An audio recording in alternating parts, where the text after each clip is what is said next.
想读书的熊。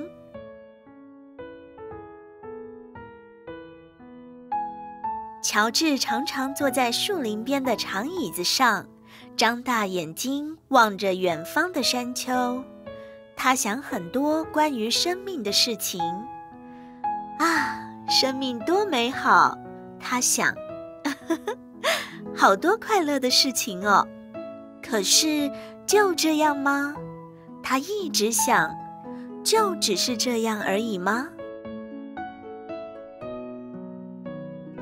他的兄弟姐妹从来不大想些什么，他们聊天、钓鱼，做那些依照惯例熊会做的事情，一遍又一遍重复讲同样的故事，就觉得很快乐了。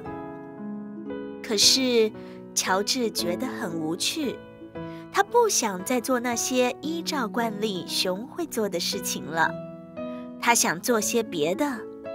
可是做什么呢？他一直想。一天，乔治在森林里闲逛的时候，发现树荫底下有一本书。他想，这一定是某个人遗失的东西，多有趣啊！书里有很多图，画着一只熊，就像它。其他几页有很多很多文字，每一个字，即使是很小的字，都在说某个意思。他想，如果能知道是什么意思就好了。而且这只熊过着刺激又兴奋的生活，不像我。乔治叹了一口气，突然他想到一个聪明的主意。他急忙跑回家去告诉其他的熊。他说，我要到城里去找这本书的主人，请他们教我读书。你不会想去那里？他的哥哥说，他们不喜欢熊出现在城里。乔治说，可是我想学怎么读书。别傻了。他的姐姐说，熊是不读书的，你为什么不能高高兴兴做熊该做的事情就好？乔治不肯打消他的念头，他挥挥手说再见，抱着书本踏上往城市的漫漫长路。乔治走了一整个白天，一整个晚上，终于在铺满草丛的山丘上停下来休息。星星在天空一闪一闪。他临睡前又打开书，盯着书里的字看了一会儿。他觉得这个世界已经变得比较有趣了。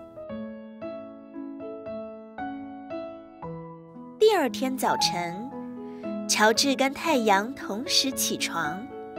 接近中午的时候，他远远的就可以看见城市了。他微笑，眼前的景象多可爱啊！那里一定有很多人知道怎么读书。他想，他们可以讲很多新的故事给我听。可是，当他一走进城里，每个人都开始奔跑。有些人还大声尖叫。乔治喊，等一下！他拿着书问一位正要从他身边跑过去的女士，你知道这是谁的书吗？是学校的书。他用细细尖尖的声音回答，指着一栋红色建筑物。熊来了！有人大叫，快打电话给警察！多奇怪啊！乔治边想边走向学校。